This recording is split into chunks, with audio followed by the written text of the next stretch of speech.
Assalamualaikum warahmatullahi wabarakatuh. Perkenalkan, nama saya Muhammad Mafta Arsilah, NIM E07219022. Prodi Tasawuf dan Psikoterapi, Fakultas Usuluddin dan Filsafat, Universitas Islam Negeri Sunan Ampel, Surabaya. Di video kali ini, saya akan membahas tentang biografi Zunnun al-Misri dan ajarannya. Zunnun al-Misri adalah seorang tokoh sufi besar di abad ketiga Hijriah.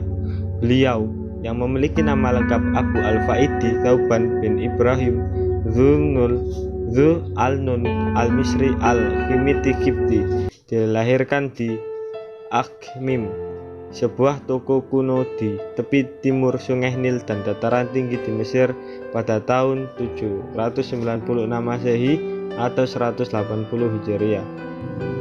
Disebutkan pula di sebuah riwayat bahwa Zunnun memahami rahasia bahasa hieroglif, sebuah sistem tulisan Mesir purba yang banyak terdapat di berbagai piramida Mesir, dan meninggalkan bangunan kuno di Mesir yang bahkan sampai saat ini tak sepenuhnya terkuak makna yang ada di dalamnya.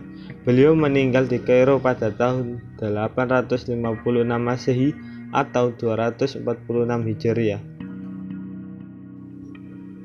Zunnun al-Misri sebagai seorang sufi yang terkenal dan terkemuka di antara sufi-sufi lainnya pada abad 3 Hijriah.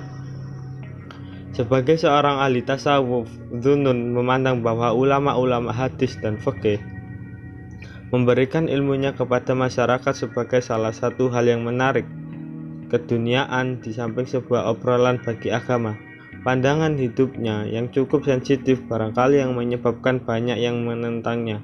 Tidak sampai di situ, bahkan para fuqaha yang mengadukannya kepada ulama Mesir yang menuduhnya sebagai orang yang zindik.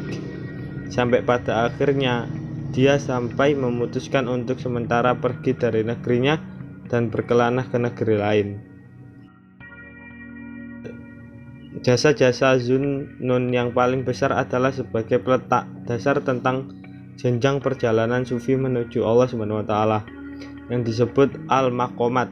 Ajarannya memberi petunjuk arah jalan menuju kedekatan dengan Allah SWT sesuai dengan pandangan sufi. Di samping itu, dia juga pelopor doktrin al-ma'rifah. Dalam hal ini, ia membedakan antara pengetahuan dengan keyakinan. Menurutnya, pengetahuan merupakan hasil pengamatan indrawi, yaitu apa yang ia dapat diterima melalui panca indera, sedangkan keyakinan adalah hasil dari apa yang dipikirkan dan atau diperoleh melalui intuisi.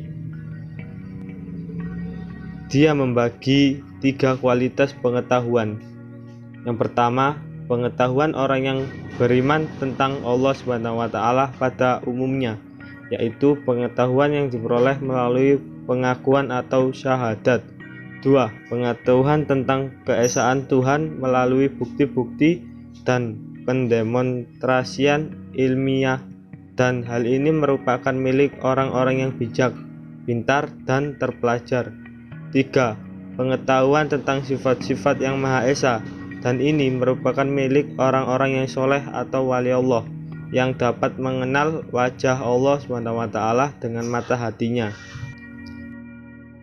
Ketika Zunnun ditanya tentang bagaimana ia mengenal Tuhan, maka dia menjawab, "Aku mengenal Tuhan karena Tuhan sendiri.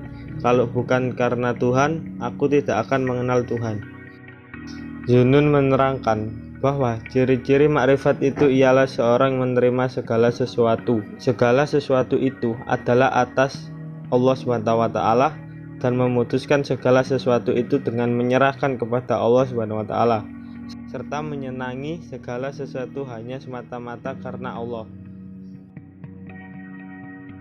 Zunnun al-Misri berkata, "Al-hikmah tidak akan pernah tinggal pada seorang yang pada perutnya penuh dengan makanan."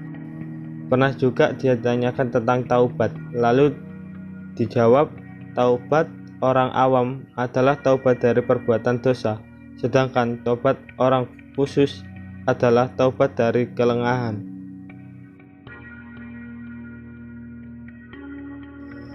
Sekian video kali ini. Jika ada kesalahan atau kekeliruan mohon dimaafkan. Wassalamualaikum warahmatullahi wabarakatuh.